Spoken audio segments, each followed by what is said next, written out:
রবিবার রাতে র্যাব ১৩ রংপুরের কাছে তথ্য আসে রাজপুরের চাংড়া এলাকা থেকে বিপুল পরিমাণ গাঁজা অভিনব কায়দায় আলু বোঝাই পিকআপ গাড়িতে লুকিয়ে পরিবহন করে নিয়ে যাওয়া হচ্ছে হারাগাছ ইউনিয়নের বকুলতলার দিকে।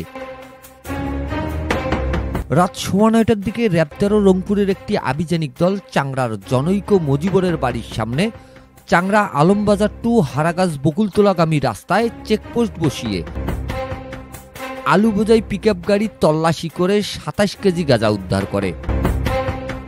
এ সময় মাদক কারবারি আব্দুর রহিমকে আটক করে র্যাব। আব্দুর রহিম লালমনিরহাট সদরের তিস্তা পাঙ্গাটারি ছবির উদ্দিনের ছেলে। পরে আটক আব্দুর রহিমকে সংশ্লিষ্ট থানায় হস্তান্তর করে র্যাব ১৩।